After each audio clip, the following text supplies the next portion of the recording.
রাজনীতিতে চিরশত্রু বলে কিছু নেই, আবার পরম মিত্র বলেও কেউ নেই। কিন্তু যখন দুই ভিন্ন মেরুর রাজনৈতিক শক্তি মুখোমুখি বসে, তখন ড্রয়িং রুমের সৌজন্যতার আড়ালেও যে স্ফুলিঙ্গ ছড়ায়, তারই প্রমাণ মিলল নয়াদিল্লিতে।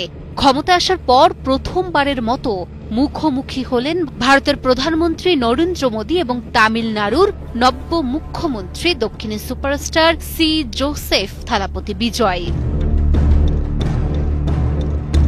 একেবারেই মাপা সময় মাত্র ২০ মিনিটের বৈঠক, কিন্তু এই ২০ মিনিটেই বুঝিয়ে দিলেন তিনি কেবল রূপালী পর্দার থালাপতি নন, তামিলনাড়ুর অধিকার আদায়েও এক বিন্দু ছাড় দেওয়ার পাত্র নন।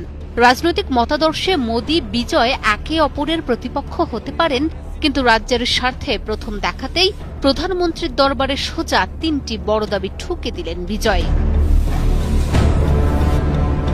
প্রথমেই কর্ণাটকের প্রস্তাবিত মেকেদাতু বাঁধ প্রকল্প নিয়ে মোদির সামনে সরাসরি উদ্বেগ প্রকাশ করেন বিজয়। তিনি স্পষ্ট জানিয়ে দেন, কর্ণাটক একতরফাভাবে বাঁধ দিলে তামিলনাড়ুর কৃষকরা না খেয়ে মরবে। সুপ্রিম কোর্ট এবং কাবেরী পানি বিরোধ ট্রাইব্যুনালের রায়কে বুড়ো আঙুল দেখিয়ে কর্ণাটকের এই দাদাগিরি তামিলনাড়ু কোনোভাবেই মেনে নেবে না। বিজয়ের দ্বিতীয় বাণটি ছিল তামিলনাড়ুর সাংস্কৃতিক আত্মপরিচয় নিয়ে। কেন্দ্রীয় স্বরাষ্ট্র মন্ত্রণালয়ের বন্দে মাতরম সংক্রান্ত নির্দেশনার পাল্টা চাল হিসেবে সরকারি অনুষ্ঠানের শুরুতে তামিলনাড়ুর রাজ্য সঙ্গীত বাজানোর অনুমতি চান বিজয়।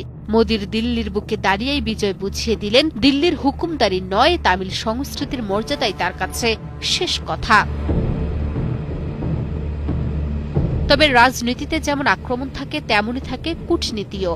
হল্যান্ড থেকে প্রাচীন তাম্রফলক ফিরিয়ে আনার জন্য মোদীকে ধন্যবাদ জানাতে ভোলেননি বিজয়। চলতি মাসে মুখ্যমন্ত্রীর দায়িত্ব নেওয়ার পর এটাই ছিল বিজয়ের প্রথম দিল্লি সফর। আর প্রথম সফরেই কেন্দ্র রাজ্য সম্পর্কের সমীকরণটা স্পষ্ট করে দিলেন তিনি। শত্রু যখন মুখোমুখি হয়, তখন শুধু সৌজন্যের হাসি থাকে না, থাকে অধিকার আদায়ের লড়াইও। পানি বন্টন থেকে শুরু করে সাংস্কৃতিক পরিচয়ে মোদীকে সামনে পেয়ে নিজের এজেন্ডা এক চুলো হাতছাড়া করেননি তামিলনাড়ুর এই নতুন থালাপতি।